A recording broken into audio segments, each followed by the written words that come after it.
Hi everyone. Okay, so starting on the new journal today. I did post a video earlier today. I don't know when I'm going to post this one, so it might have been yesterday that you saw the other video, to see if you could guess what the theme of the new journal is going to be.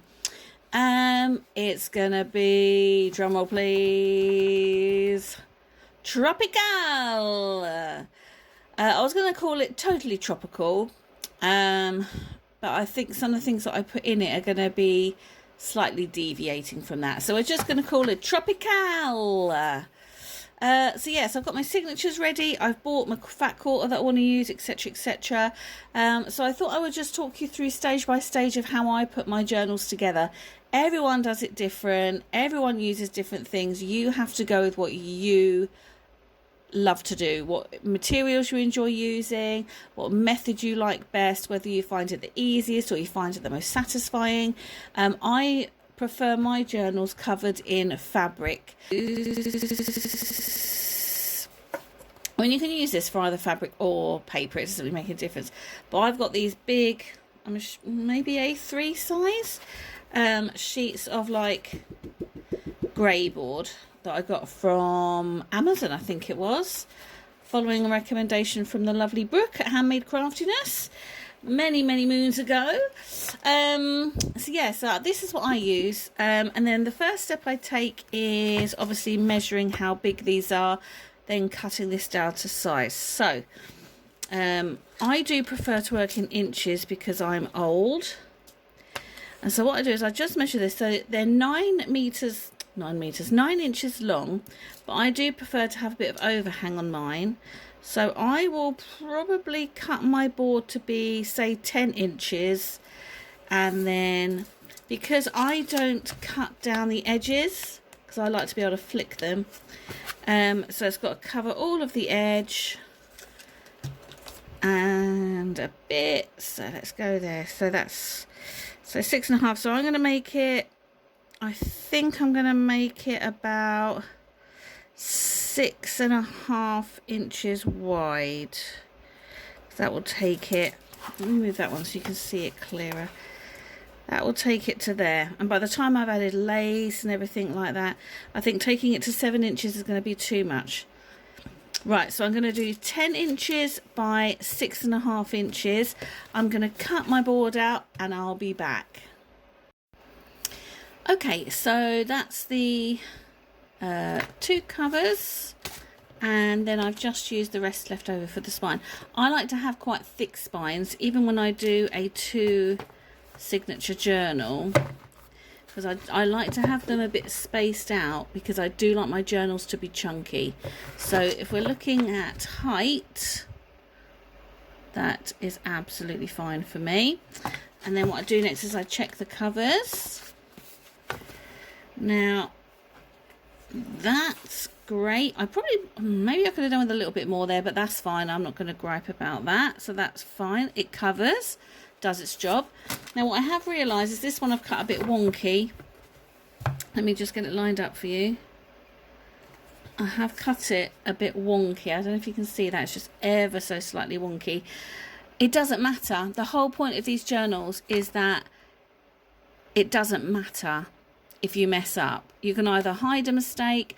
We call it a happy mistake. And one of my favourite sayings in journaling, scrapbooking, anything like that, is imperfection is perfection. So it doesn't matter. It's not meant to be spot on, identical, etc, etc. I like mine to be rough and ready around the edges, just like me. Okay, so the next step is to put these to one side, and we're going to tape these together to make the base. All right, I'm just going to get my tape, and then I'll be back and I'll show you how I do that. Okay, now the tape I use is just bookbinding tape. The board, when I first started doing journals, I literally got everything from Amazon. So the boards from Amazon, the bookbinding tapes from Amazon. You can actually buy little bookbinding kits, but I decided to get mine all separately because I thought if I do it and I don't like it, then I've not wasted a lot of money.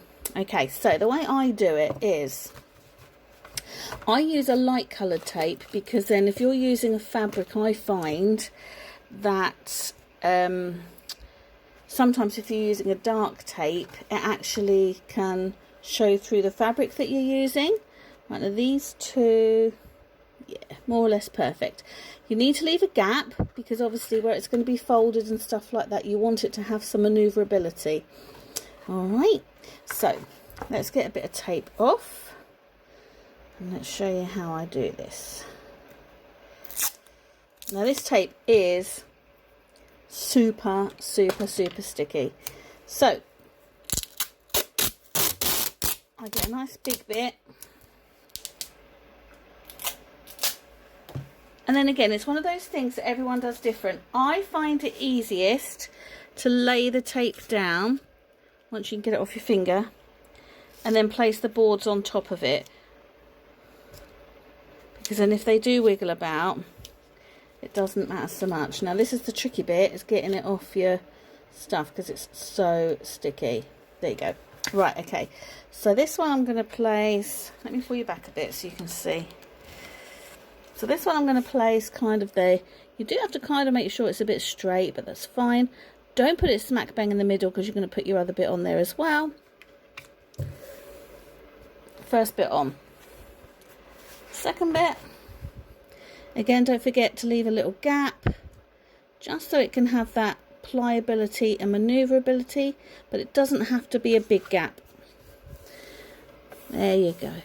And then I just find it then is easier to bring it round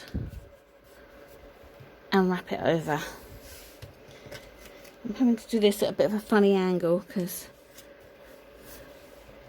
there's a bit of a crease there.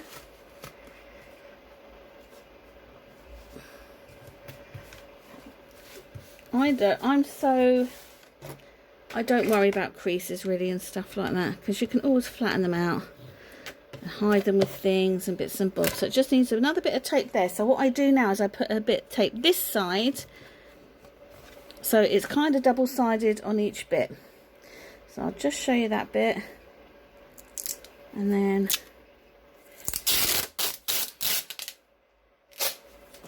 okay, so I do another nice long bit. Let's pop that there. Lovely. And then it's just got to go there. So it's going to go kind of there. Stick it down. Wrap it up.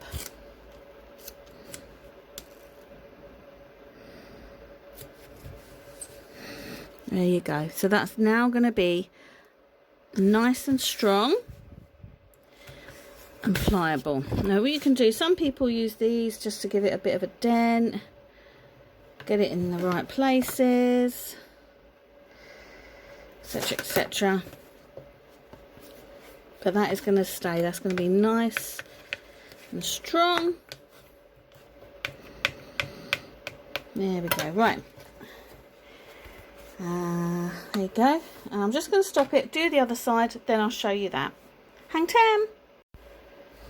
And there we go. So that's the base of your cover done. So you can just see there, you've now got the bones of what you're going to be working with. Just make sure all your little sticky bits are stuck down. There you go.